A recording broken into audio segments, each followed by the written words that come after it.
Hello, welcome to the Value of Blockchain Incubator in the Eyes of Crypto Valley's Incubatees.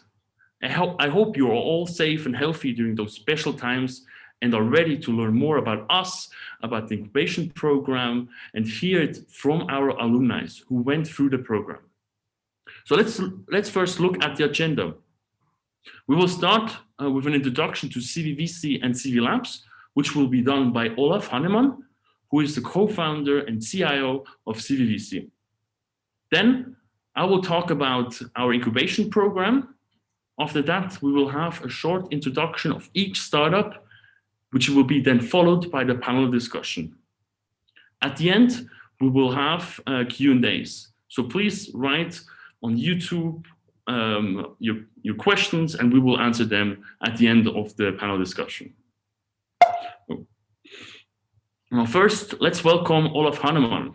Screen is yours, Olaf. Thank you, Nikolai, and thank you to all attendees and the startups for joining this event. A few quick words from my side on CVVC.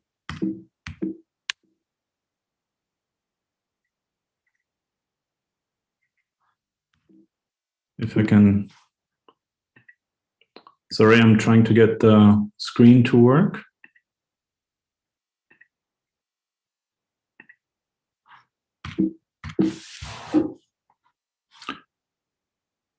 Nikolai, no, I cannot move forward on the presentation.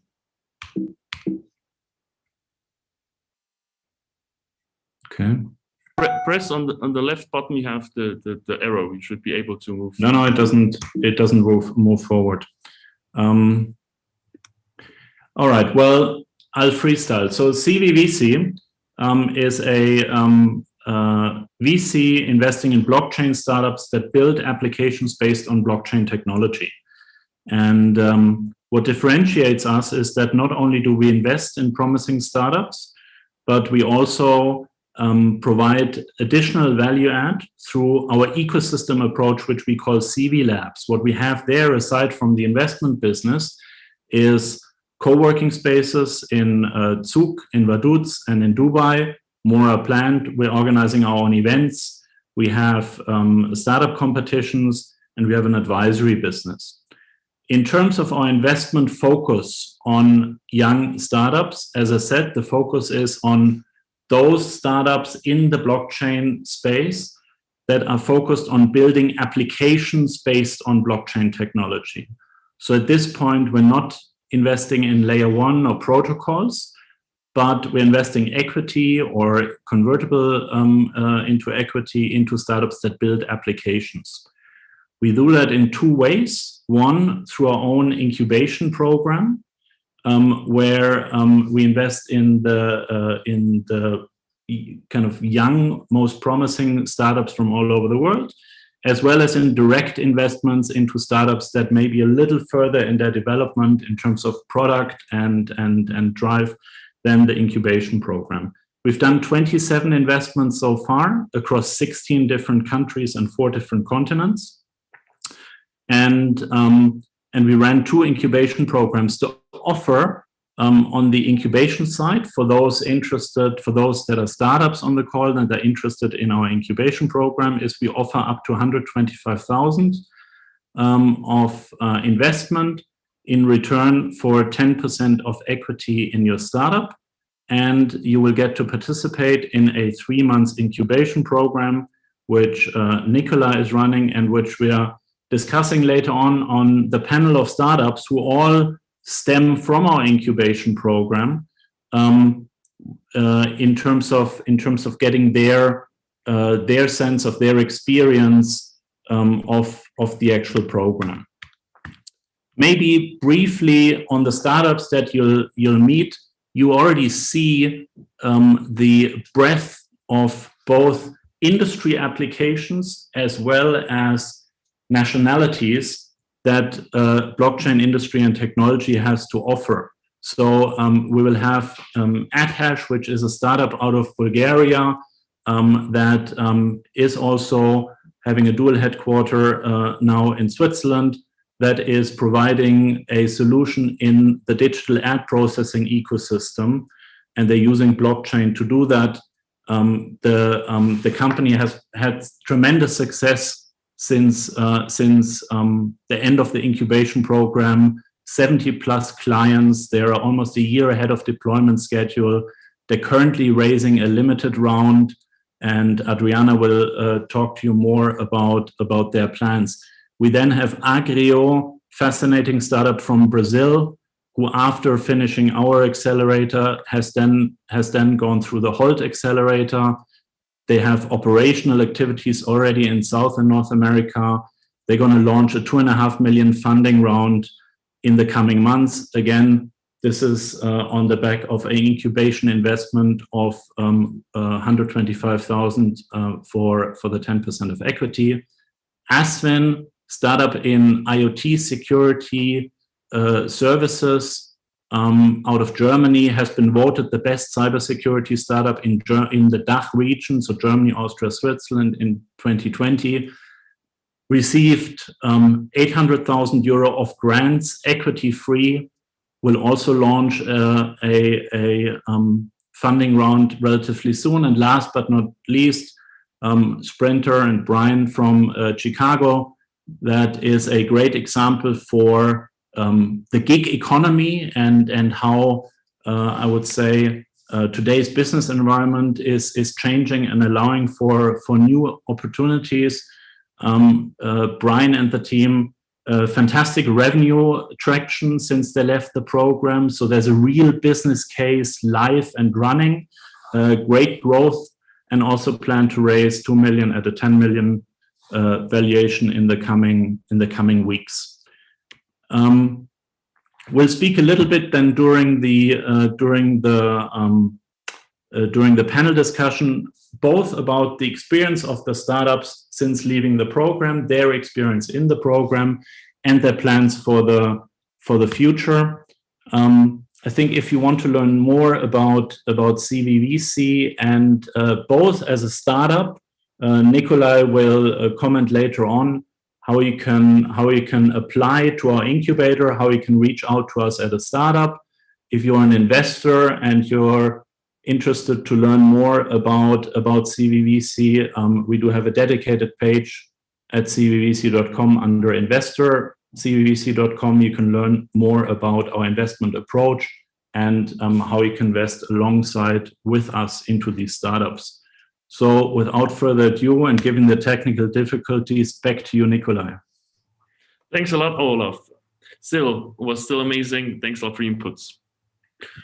Cool. Now we would go over to the incubation part, which I will be talking about. Quickly want to explain you about the program itself and the next batch, right? So the next batch will start on the 27th of September, 2021. And it will be here in Zug, in the Crypto Valley. Did you know that the Crypto Valley had more than 960 blockchain-related companies? And these 960 blockchain companies have over 5,300 employees. CV Labs is in the heart of the Crypto Valley. CV Labs, here we do quite a lot. So it's the ecosystem of CVVC. We are based in Zug, Vaduz, and Dubai. And we have co-working spaces in each location where we have more than 150 blockchain companies located in our co-working spaces. Also big protocols such as Cardano, Lisk, or Tezos. But we do more, right? So if you're looking for an office space, or if you want to organize your own event, or want to join one of our events, or if you look to expand your network or marketing activities, we are here and we support all startups which are using the blockchain technology. So these are the services which CV Labs is offering, right? Co-working spaces, events. So we host events called CV Summit. We do online panels, but we also do events for you. So if you're looking to do events, you can contact us. We offer education service in Dubai. Obviously, we have the incubation program. We have an advisory team for consultancy and marketing services, and we do excubation. And now all these incubatees, they can profit from this ecosystem, right? It's not just an incubator itself, it's a whole ecosystem. So startups, they will get co-working spaces, they can attend events. Last batch, they came to the World Economic Forum, where we had demo day there in Davos. They profit from our advisory service. So it's much more than just an incubation program. What do the startups get? Olaf already mentioned it. They get up to 125,000.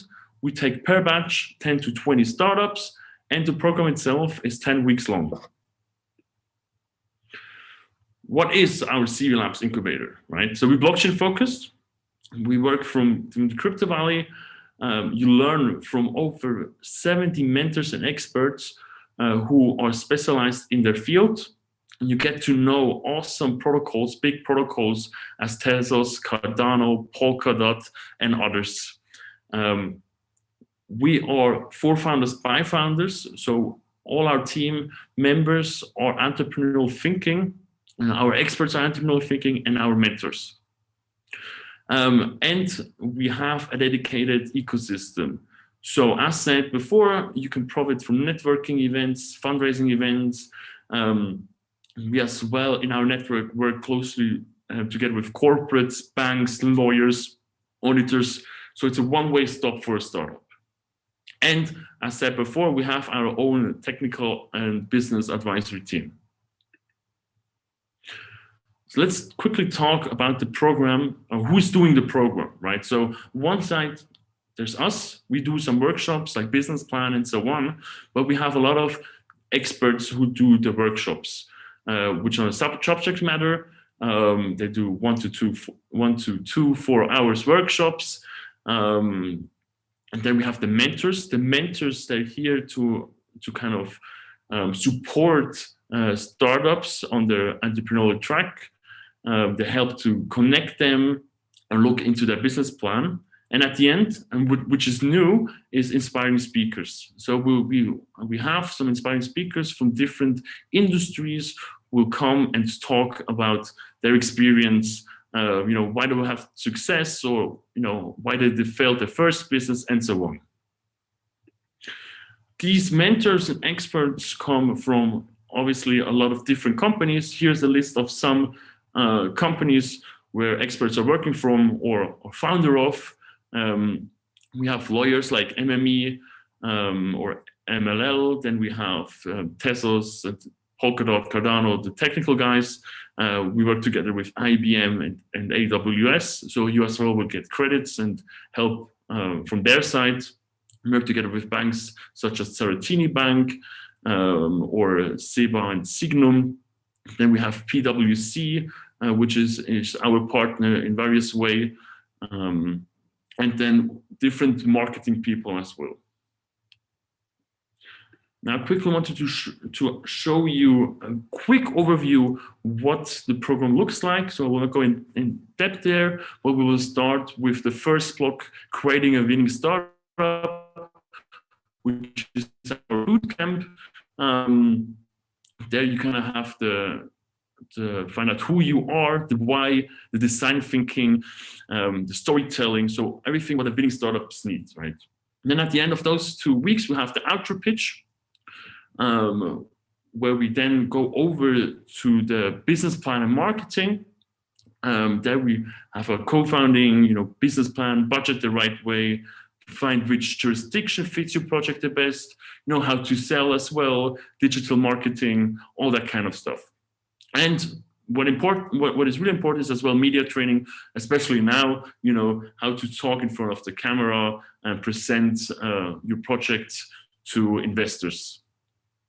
Then the third block is product and technologies. There we look at your token economics, about blockchain. You get to know the various protocols. We have this so-called protocol week where all protocols will come each day, kind of introduce you the protocols, the benefit working on the protocols, if they give out grants and so on. You will learn about blockchain and patents, which is really important, and about the architect solutions. Then at the end, we will have the networking and demo day. There you learn how to dominate the stage when you're pitching your product. We have different pitches, right? 3 to 5 minutes. We work on your pitch deck and really kind of push it to the limit that it's going to be perfect. And then at the end of the program, we will have the so-called demo day, where we invite investors from all over the world, and where you guys will pitch and hopefully close the next round, or are already in talks then with new investors. Through the whole program, we have random pitch opportunities. So there will be events which we organize or partners are organizing, and we always try to give you a stage, right? As, for example, this event here, where we give 4 of our startups the stage to talk where they are now and what they think about the program. We will always, in each block, we always have 2 weeks of content, and then 1 week of implementing the learnings and so on. At the end of the program, there will be 1 week follow-up, right? After the demo day, you will have time to follow up with the investors, people interested in you, or maybe future clients or partners. So, early stage blockchain startups, you can get up to 125 in funding for 10%, an awesome program. And the batch number 3 will start on the 27th of September. So apply now. And if you have any questions, take a screenshot and write me an email. Last but not least, I quickly wanted to tell you that we also have another event this week. This is more for the investors. It's investing in digital assets, which is organized by Gen2, one of our partners. And there you can learn more about our products and the digital assets and crypto asset management. So go on Eventbrite, search for Asset Rush, and then enjoy the other event. Cool. Thanks for your time. And now I would like to welcome Adriana so that she can introduce her and AdHash. Hello, everyone. Okay, I'll just quickly share my screen now. And you should be able to see it now. Yes. Okay, all right. Well, thank you guys for having me. Just a very quick intro on AdHash. Now, what is AdHash? AdHash is a client-hosted advertising platform which allows publishers and advertisers for the first time to serve ads, manage campaigns, and collect performance data on-premise, kind of sidestepping the vast network of inefficient and costly ad tech middlemen. Now, why is this important? Well, we're talking about a $385 billion advertising industry, which over the years has kind of become increasingly intermediated, opaque, and inefficient.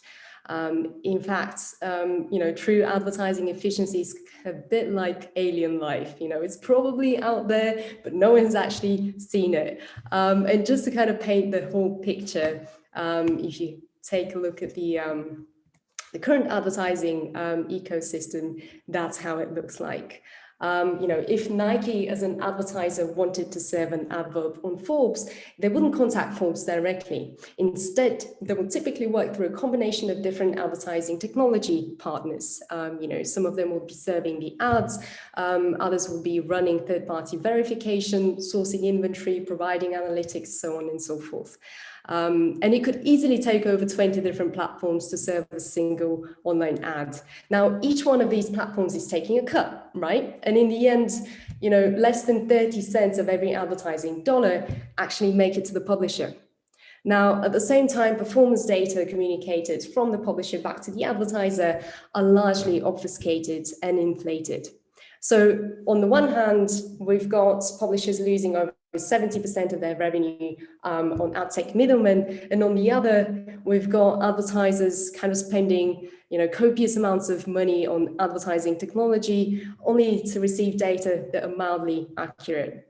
And so we thought, well, what if instead of having data trapped in silos across centralized platforms, what if publishers and advertisers could host the ads and own and collect their own data? This way, we will avoid the whole kind of publishers and advertisers having to deal with data discrepancies, ad frauds, billing disagreements, delayed payments, so on and so forth. It kind of creates a trustless environment. They no longer have to trust the platform in the middle because now they have the full control over the collection and warehousing of their own data. Now, at the same time, AdHash as a company, with the server costs distributed across the clients, we can scale infinitely while still charging 25 times lower commission than the current combined ad tech tax.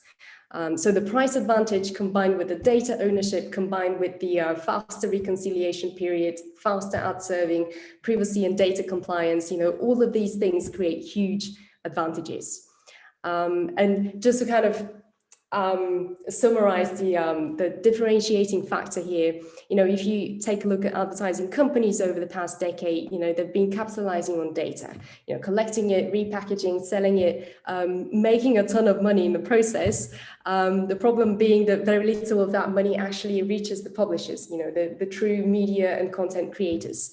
At the same time, platforms irresponsibly extracting these data have led to a dangerous erosion of privacy. Now, AdHash creates value not by locking data in, but by empowering publishers and advertisers to collect and own their own data, so that more of the advertising funds actually get to media and content creators. And I don't know if I'm out of time already, but I'll just quickly say something about the team and who we are. I met my co-founder and CEO and our CFO at Cambridge University. Each one of us kind of comes from a different background. Here we are. Martin is a serial entrepreneur with academic background in physics. Nishal went on to law school at Yale Law School University after Cambridge, later on took on investment banking on Wall Street. I studied sinology, followed by a short stint in finance, and later joined Martin in his first ad tech venture, kind of helping him scale the business there. So we've known each other for over 10 years. We have a team of 15 highly talented software engineers, designers, data scientists, account managers, and we are continuing to grow. Now, to kind of maintain this momentum, we are raising a small amount of additional funding right now in the form of convertible note, and I'm happy to discuss that with anyone interested. So I believe this is my time. Awesome. Thanks a lot, Adriana, for your short introduction. Now, next, we would like to welcome Isaac from Agryo. So, Agryo, please share your screen. The stage is yours.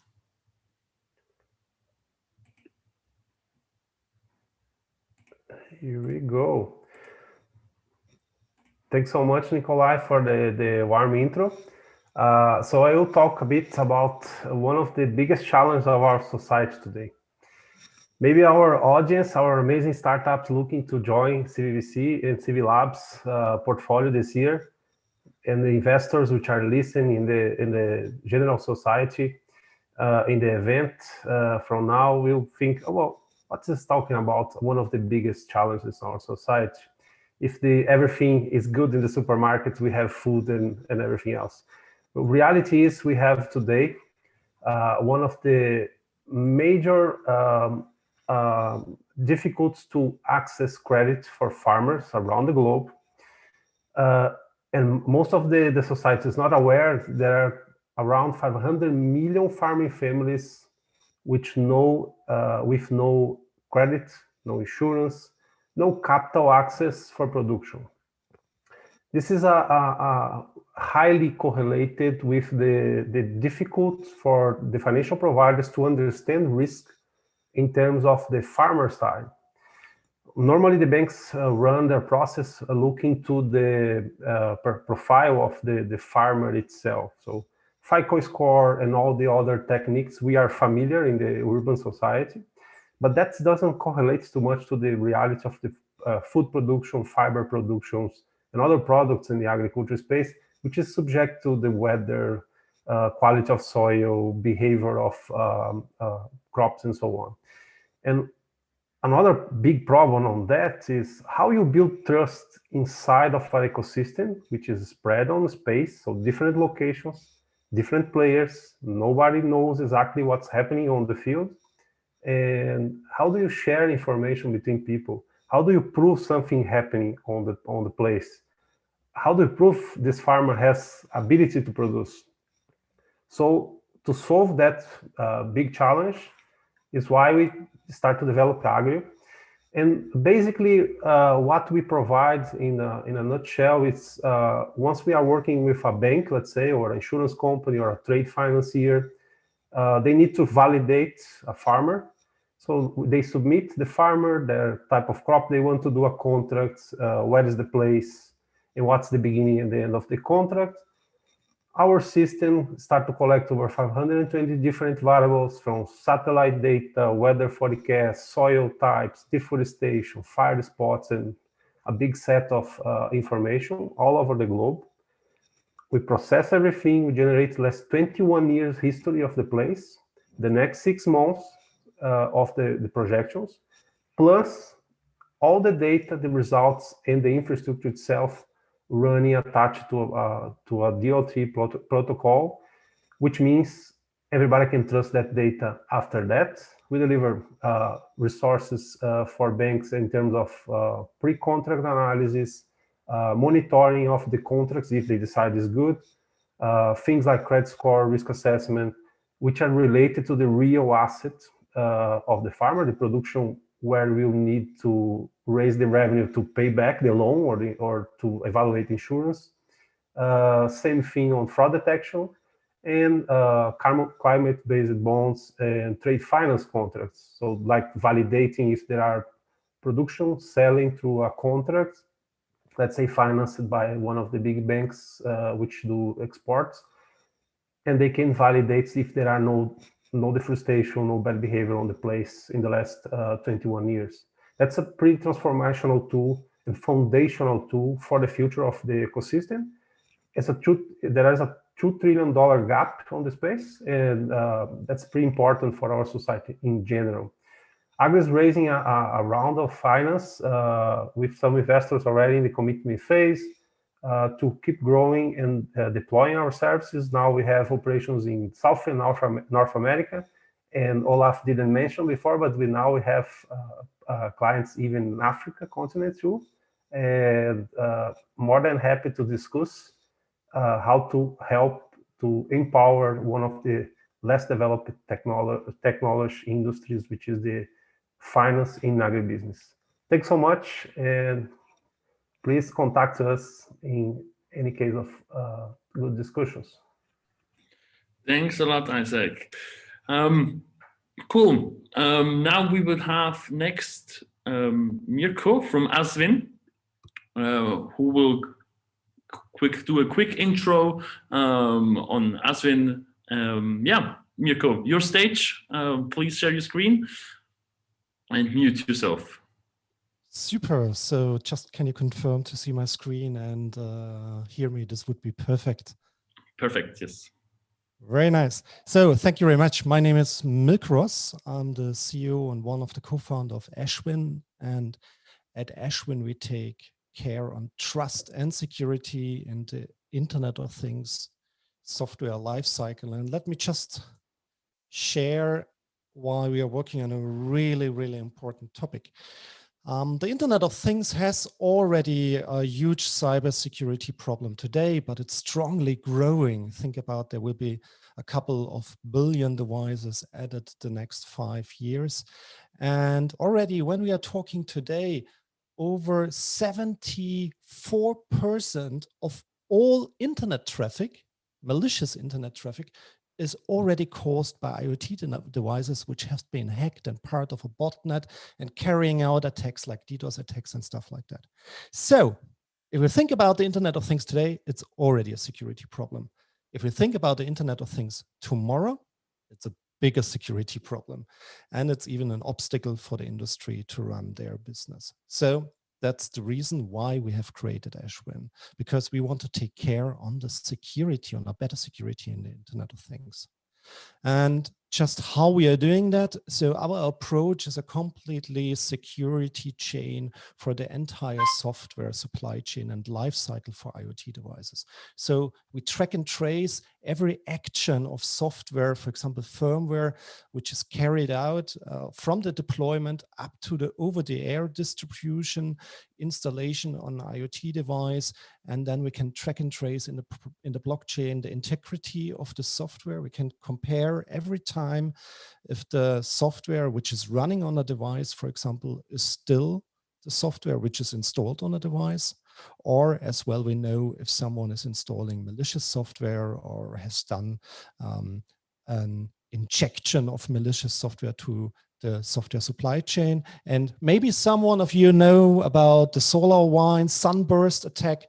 This was one of the worst cyber attacks we have seen since many years, and it's still ongoing. So it's about maybe more than $1 billion of damage now caused by this attack, and it was just simply by injecting software to a supply chain. So, and with Asvin, we are here. We are at the right time with the right solution, and we are working on better security for this types of applications.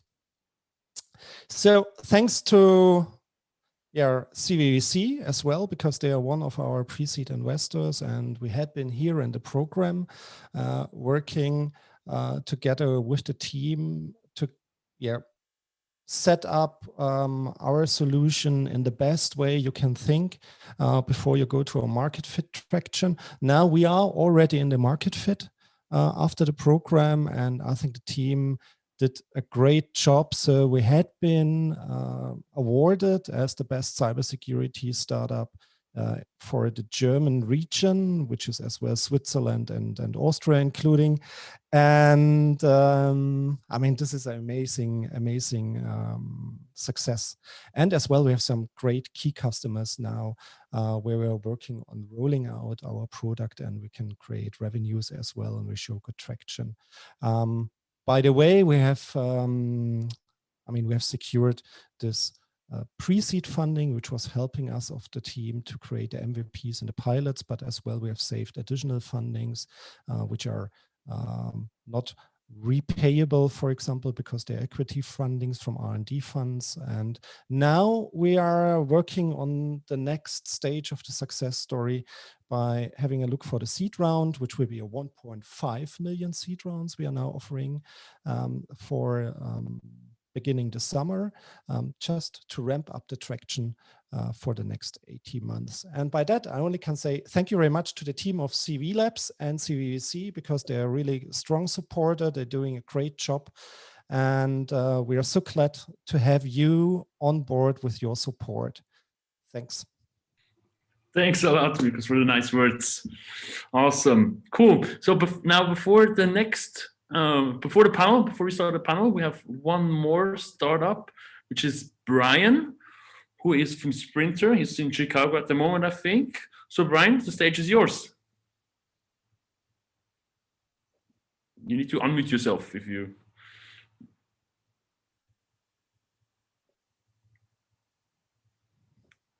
Brian, we cannot hear you. You need to unmute. That is correct. There we go. Can you guys see my screen? Yes, perfect. Excellent. Well, thank you, Nikolai. Thanks, everybody. It's actually great to just hear updates from everyone else who's gone through the CV Labs program. So this is kind of, wonderful for me just watching as well. My name is Brian. I'm the CEO of Sprinter. We participated in batch 1 of CV Labs. So basically, Sprinter set out to solve a problem. There's too much friction in remote product management. We all use too many different software tools. We all have too many redundancies and points of failure, too many information silos, and it leads to people basically wasting time and money. So Sprinter as a solution basically optimizes all of the user inputs through a clean user experience that then runs everything through smart contracts so that the different parties transacting together have an unimpeachable audit trail and frictionless cross-border payments. And they're able to do that through not only our powerful technology platform, but the trusted member network that actually governs the operation of the technology platform. So basically, Sprinter at the high level helps businesses and agencies manage risk, increase transparency and efficiency, as well as reduce costs and improve their operation. So it's kind of a great time for our platform because, you know, the future of work is here. We saw it with COVID. It's still ongoing. There's increased tools and new automation, and that kind of shift to remote hybrid work models is really going to not go away, basically, just because people are getting vaccinated. So basically, we're, you know, like I said, focusing on businesses and agencies that want to basically have a shared common digital infrastructure to be able to have liquid capacity for all of the different people that they have working on their various projects. So obviously, this is a blockchain savvy crowd. So it's a set of proprietary smart contracts that are, you know, integrated completely within this user experience. Basically, everything from time tracking through payment processing, your roadmap planning, sprint planning, the whole 9 yards for running project teams, you can do on Sprinter. So, you know, we all know how smart contracts works, but basically, you know, the tokens go in, it's a smart contract escrow that secures the funds so that the client doesn't have any execution risk, while at the same time, the agencies and the vendors providing services know that they're going to be able to get paid as soon as the work gets done. There's no more accounts receivable for any of those parties. So I started the company a couple of years ago with my partner, Alex. Since CV Labs, we built out an engineering team in Kiev, led by our product lead, Vladimir. Got a team of engineers and designers that have been working on the platform for the last 18 months or so. The goal of Sprinter is to kind of build a global partner network where everyone can help kind of influence the governance of this technology. So we were incubated at CV Labs, and since then we've been able to build teams not only in the US and Ukraine, but also we've got people working in Paris now as well. We've been able to generate a significant amount of revenue since we came out of the program, about $750,000 worth of revenue. We had 200% year-over-year growth in 2020. Average contract value is about 75 grand, so that's pretty good. We live at this kind of intersection of these comparable models of all the platform, product management tools and distributed talent networks that are out there. But the idea of bringing it all together onto a single platform is kind of what sets us apart. And it's a big problem. There's about 55 million businesses in the US and Europe alone, kind of, 5 to 50 mil EBITDA that, are looking for new technology solutions. We think that's a pretty core market. And so we see the serviceable, obtainable market as about 4.4 million businesses. Pretty strong go-to-market strategy, leveraging what we've learned at CV Labs, building out ambassador programs in different ecosystems around the world, partnering with local incubators, universities, venture groups, stuff like that, and kind of helping with the air support of targeted social media marketing campaigns.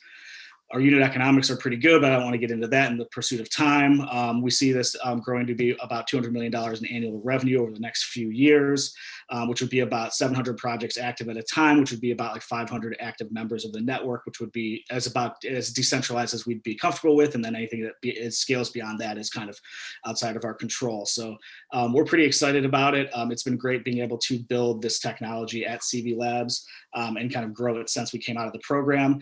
We are going out to raise our seed round right now. We're raising $2 million with a 10 mil valuation cap on a convertible note. Most of it goes towards sales and marketing and talent, a little bit more product development because we still have some features in our roadmap, and then we run pretty lean in terms of just general operations. So if there's any investors that are out there that are interested, this is my email address. You can learn more about us at sprinter.io. And thanks again for CV Labs for giving me the opportunity. Thanks. Thanks a lot, Brian. Thanks.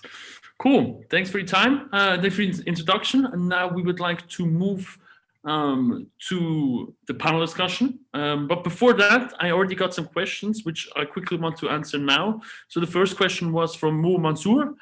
He asked if somebody can apply for the incubation program out of Dubai, or does one have to move to Zug to take part? So you can apply from all over the world, but the program itself, the 10 weeks,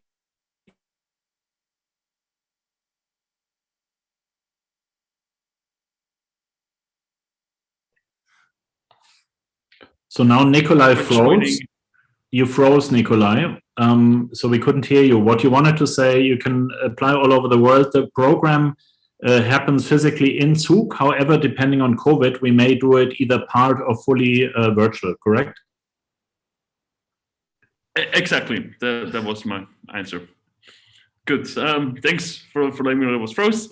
And then we had one more question, which was if CV Labs exclusively do crypto coins blockchain or would accept an application in other crypto fee applications. So we are blockchain incubator, and we only accept people who are using the blockchain technology in some sort of how. Cool. So let's start with the panel discussion. Let's jump right into it. I would First question would be, why did you choose to join an incubator? And let's start with Mirko. Well, it's like, I mean, I think we had been already a strong team with a strong vision, but it's always good to have an external view on what you're doing. And by that, incubation program with like the incubation program, especially from CVC, was very good because, I mean, you have reviewed with us together everything. So, and this was really helpful to get the best business model ideas included, the best ideas on financing. Even like it was very good for some people of our team to go as well in a pitch training to get just, and even like to have a 3 billion reviews of the pitch deck, because with every review, the pitch deck was getting better and better. And now we are at a stage where, like from the last reviews, the discussion was should be the logo left or right. We have moved it to the right, but now I've seen it on Zoom. We should move it to the left because the Zoom icon is on the right side. So as you see, we are now on a very detailed level on improvements, and that's the best you can get out of an incubation program. Thanks a lot, Mirko. Maybe Isaac, do you want to add something? Why did you join the incubation program or an incubator? Yes, exactly. So one of the things is this industry of the ecosystem of blockchain, it's pretty nascent. Some people compare to 90 something on the internet. So, and there are too much noise on the space. So how do you build a company with clarity, how you will address problems for the next 20 years in a nascent ecosystem without some help from outsiders? Because, you know, founders are in love with their product, the company is amazing, nobody see problems. So that is something what CV Labs adds a lot on our process. We even changed something very core on the product design, in the market strategy, in the go-to-market strategy too. So lots of improvement from the beginning of last year when we finished the incubation at SUB. And then not only that, but a clear understanding which this technology, in particular the blockchain or GLT, like for us in the trust side, like for Asvin, for AdHash, and for Sprinter too, we need some people which are thinking daily, every single minute about this how to build around this ecosystem. And that's something for us, it's a kind of, we cannot measure yet how much we could improve because of that. So that's pretty good and pretty nice. Awesome. Adriano, maybe another question for you. Do you see a benefit of a blockchain-focused incubator? Because I think you also looked at other incubators. Yeah, absolutely. I mean, you get a very strong industry ties, first of all. Second, extremely topic-specific knowledge and insight, you know, both theoretical and practical. You know, I remember some of our sessions, you know, revolving around KYC and blockchain banking, game theory, you know, token-based economics. You know, this you won't get in your regular incubator. Now, that being said, you also cover the essentials, you know, stuff like writing a business model, thinking about branding, the message, the value proposition, UI, UX, you know, those things don't get left behind either. So you can kind of cover both really kind of important sides. Awesome. Thank you. Brian, you want to add something? Yeah, definitely. No, I mean, there's definitely value in a blockchain specific incubator. Like, you know, my background was debt and capital markets before I moved into technology. This is a highly regulated space. A lot of countries treat it differently. This is obviously a pretty international incubation program. You know, we've got companies from all over the world just on the panel here. So, you know, looking at this from building a global business, right? And I think all of us are building for a global market, basically, you know. And so I think that's really, really important. So the value and like the caliber really. The caliber of the speakers that were brought in is really top notch. I think that it's tough to get some of the, like you said, the token economics and the game theory stuff. Like that's some pretty heady stuff that you're not getting at like some ragtag incubator. I think that from both the academic world as well as the business world, there's just a really good breadth of talent, kind of around the entire CV Labs ecosystem. So yeah, I definitely see the value there. Cool. Yeah, and you said like ecosystem, right? I mean, at the end, as I mentioned before, right? So CV Labs doesn't have only the incubation program, right? It also has the ecosystem with the events and so on. I don't know, Mirko, would you like to, to tell us what you think about the ecosystem, if this is important or maybe not so much for you? Well, I think if you build a startup and even if you're an entrepreneur, the ecosystem is everything. I mean, you need to have people who support you. You need to have people who are amplifying your message and promote you. And this is exactly what you need. And by that, the ecosystem was super. It was for me as well the first time that I had been on the World Economic Forum with you together. Which was as well a great experience to be there. I mean, it was amazing, really amazing. Nice, yeah, that was really nice. And yeah, we did like 8 events, and the demo day up there was quite something new for us too. But I think it was worth it, and definitely we'll do it again if we have the possibility to do so. Agryo, Isaac, would you like to comment as well, maybe on the blockchain-focused incubator, about the blockchain ecosystem? Do you see value? With also another incubator or normal incubator, not blockchain-specific? Do you see what is the difference? What was your experience? Yeah, absolutely. One of the things which is kind of clear, it's how Switzerland is assembling itself as a kind of different hub from the perspective of the blockchain industry. So you have all the legislation moving forward, all the companies setting their position in the crypto valley, all the investment community and all this which is kind of essential. And if you look, for example, South America, you don't have too much like that. In some sense, even the North America, in terms of the technology itself, is just now trying to catch up with the crypto valley itself.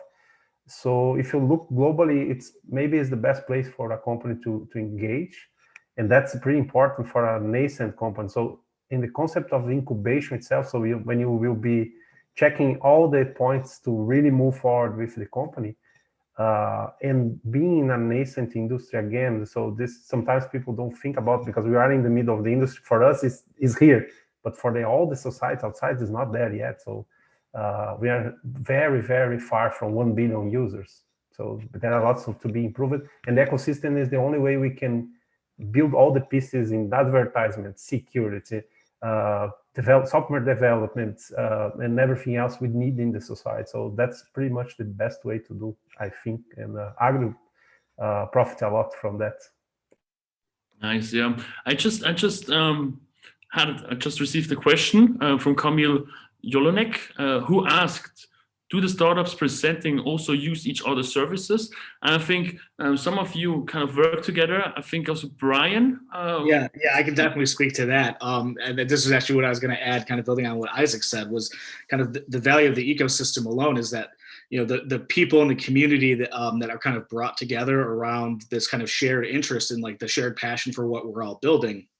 You meet really interesting people that can help you meet other people, right? So like, one of the other startups that was in batch 1, is based in Kiev. Like I was talking to them during the program about how I wanted to build out a team over there. They introduced me to my project lead, and then I went over there to Kiev and like was able to hang out with all of them and like go around the city and like explore and everything, but at the same time, like be doing interviews and building out my office and everything. And so like, that's a pretty strict benefit right there. And then, like I said, like a lot of us that are building international businesses. We want to have teams and working in different markets. So if I want to be launching into Brazil or Bulgaria or Germany, like these are the guys and gals that I would be reaching out to. So I think that the value of the community and the people that are being brought together around this is very valuable. Some of the softwares don't typically apply with each other. Like I'm not doing real-time bidding on ad buying at scale the way that like an AdHash user would. However, if give me a few months to do this fundraise and maybe I'll be up at that scale. So I certainly think in a lot of those cases that we'd all want to. I think a lot of these are not necessarily directly comparable products, so like we're all building in unique areas. The common thread that brings us all together is blockchain, and I think that's what's really unique about it, is that because it's almost like a cross-training initiative when you go through the program, because everyone's coming from different cultures, different backgrounds, different economies, different markets, and they're all working on different industries, which is really fascinating. And so being able to look at how you can take blockchain as a solution for problems and apply it to different industries is really fascinating. Absolutely. It's always nice to see how you guys get along and work together and supporting each other, right? So this was my experience when I was helping you guys in the first batch and second batch, supporting as well, giving feedback on the presentation. It's a real community, right? Adriana, maybe also a quick comment from your side about blockchain ecosystem, how important that could be for some, or maybe not as important. What is your opinion on that? Yeah, I mean, as Mirko said, it's when you're a startup, the network of people is key. I mean, it's probably the single most important thing outside of the actual product or service that you're offering. But yeah, and for us, for example, being in specifically in the advertising space, where Facebook and Google were on and off restricting or prohibiting advertising for blockchain-related projects, that meant a great opportunity for us. Having built a technology that was not dependent on the whims of Google and Facebook's censorship, meant that we could more easily enter a market that was severely underserved in this respect. So having that touch points that CV Labs provided to us, being surrounded by, 960 other blockchain companies within Zug, that's definitely immensely, priceless. Yeah, I think when you were here, we had like 800, 700, 750 companies, maybe 800 here in Switzerland. About 700, but yeah. 700, yeah. So, Zug is still growing. Yeah. Awesome. Cool. Yeah. So about the incubation program, right? So what happened after that, after the incubation program? What we always say is to people, we invest and we stay invested. Could you count on support from our side? What kind of support did you get? I don't know, Mirko, you want to add something to that? Yes, I only can say as well after the program, I mean, we have still a very good relationship to you and to the partners, Olaf, who is supporting us as well. We are setting up regularly meetings where we just discuss the progress of what we are doing and as well the targets where we want to go to. We have now excellent support when we are preparing our new investment proposal and offer for the next investment round. So I only can say it's a very good relationship.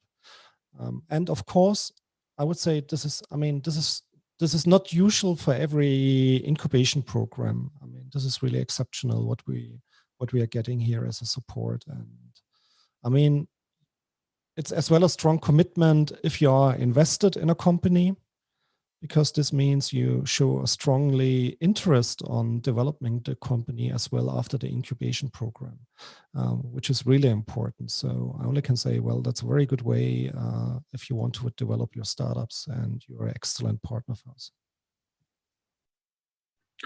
Yeah. Maybe also Isaac, would you like to comment on that? Yeah, 2 points very important to say. One is the clarity about the stage of each company. So CVVC, CV Labs deal with the pain points of the companies and how to help. not only during this couple of weeks we have been together there in Switzerland, but it's a constant connection, as Mirko said.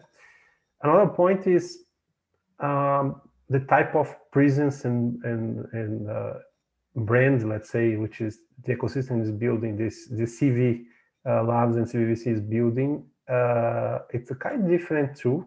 So being kind of starting to be the reference on the space with a more moderate, not so much hype, and not so much with a reasoning about how this industry will be on the future and how these companies can help and be part of that.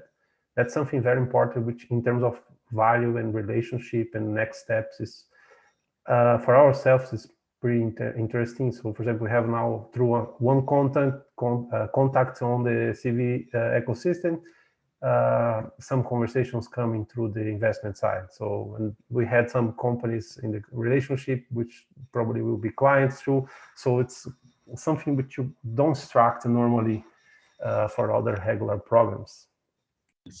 Cool. So I as well prepared like 2 questions. You know, where are you now? You know, revenue, clients, partnership, valuation. What are the next milestones? You guys already quite mentioned some stuff, but maybe someone of you kind of would add something. You know, what are the next step after the program? You know, after a year. Somebody would like to add something as Brian? Yeah, well, I want to come back to Crypto Valley. You know, that's one of my milestones coming up. I think that everyone who's out there listening who hasn't actually been to Zug, any of the startups that are interested in applying, I mean, like Zug is great. Switzerland is awesome. I think that everybody should get there, even if it's just for a visit at some point in their life. But yeah, I mean, in terms of like where we are since we came out of the program, we've generated a significant amount of revenue, like I mentioned earlier. We've had pretty strong growth over the last year, even while during the pandemic. It helps that we're building a platform for running remote teams that kind of felt right into place. But yeah, I mean, we're raising this round, and then in terms of our product roadmap, there's a pretty key integration I'd like to add over the next few months that would basically tie Sprinter directly into the most common payroll management softwares in the US market. So basically all the way through from like booking your project, running your sprint and tracking your time and processing your payment, all the way back out to your tax withholding, social security payments, and tax reporting, would connect Sprinter directly into like the most common like HR tech stack of like enterprise businesses in the US. And so we see that as a huge opportunity for us with the proceeds from this next funding round to build that integration out, because it'll help us more rapidly acquire larger businesses as clients. Cool, that sounds cool. Yeah, and obviously, it would be nice if you back. A lot of stuff happened here as well since the last time you have been here. But maybe somebody else wants to add something. If not, I have another question, which comes from Daniel Ferrancena. He asked how to keep up with cost of living. Will the startup is not profitable? The cost of living in Zug is very high, or in Switzerland in general, which is true. But maybe you guys could tell startups, how did you manage to do that? Did you get any support? What did you do, or how did you kind of felt like?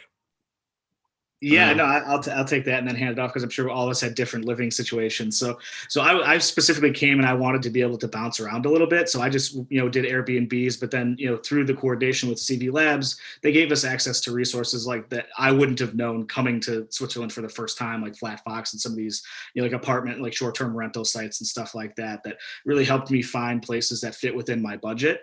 I think anyone who's been building a startup, and especially if you're bootstrapping it, like, you got to like live on that budget. So like, I know that like you might get some sticker shock when you look at like prices like in Zug directly, but you have to realize if you're not from Switzerland or if you haven't been there, like the trains are so efficient that you can live in some of the smaller towns and stay like 20-30 minutes away, and it's like much cheaper. It's also still beautiful, and you're in and out of Zug, like, easy commute to and from the office. And so I was actually in Zug and Zurich, bouncing around, getting to explore a little bit. But Adriana, I think, were you out in Lucerne or like Belleville or one of the other towns? Yeah, we actually rented out in Lucerne.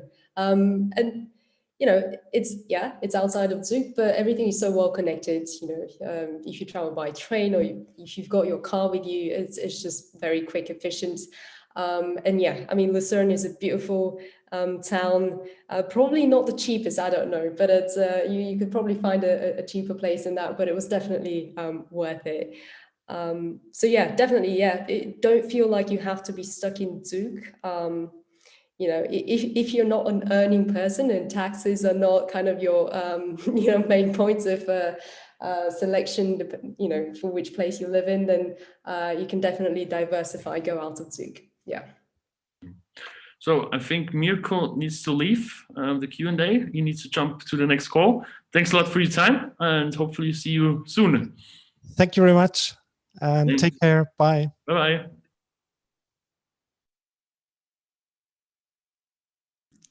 Nikolai, you're muted.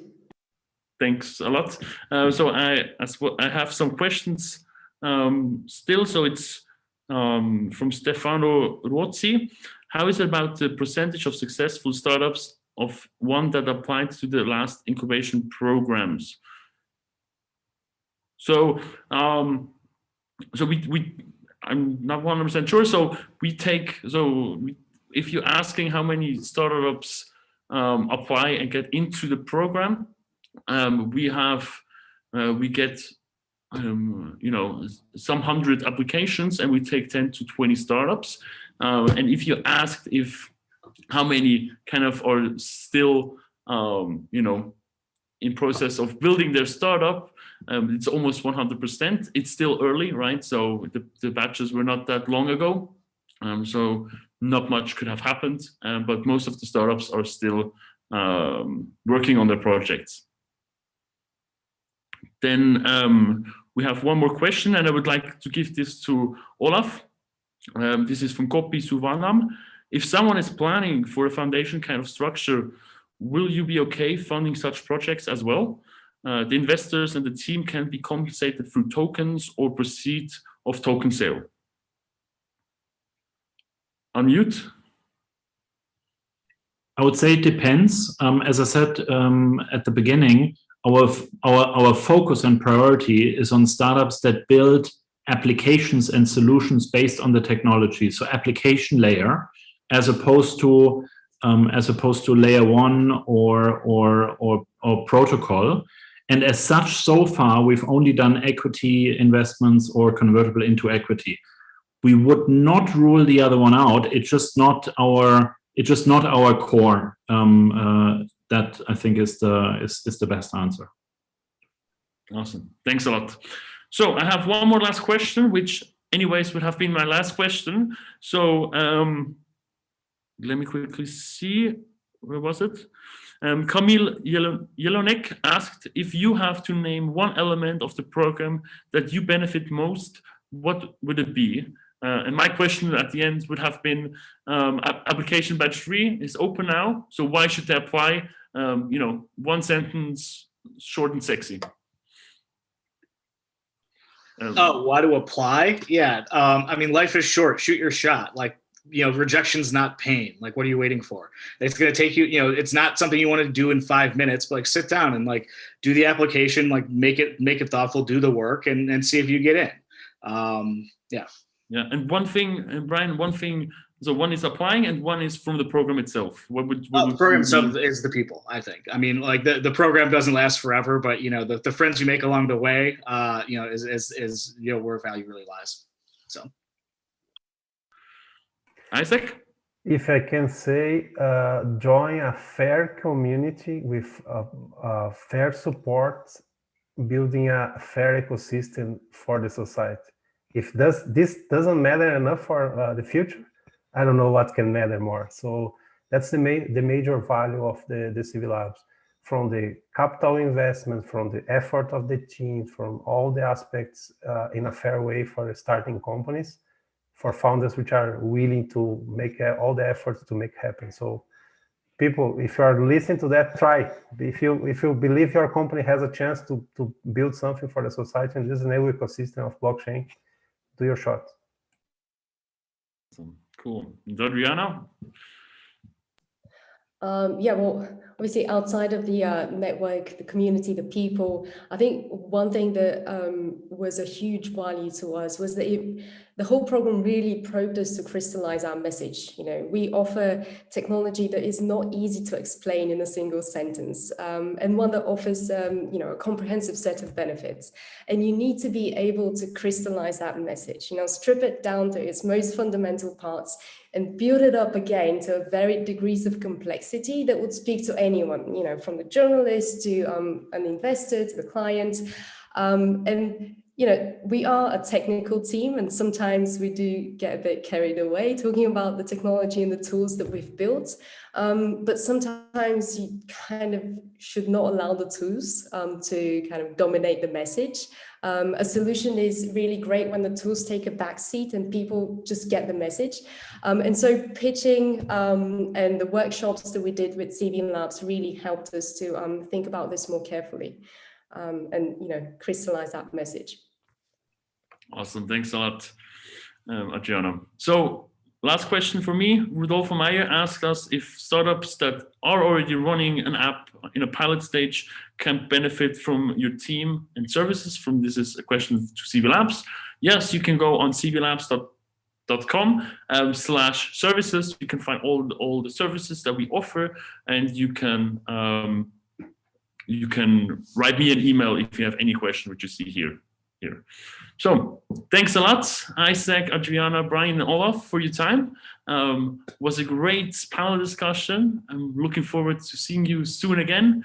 And dear audience, thanks a lot for your time. As said, if you have any questions, just go on the website or write me an email. Thanks a lot. Bye-bye. Bye, guys.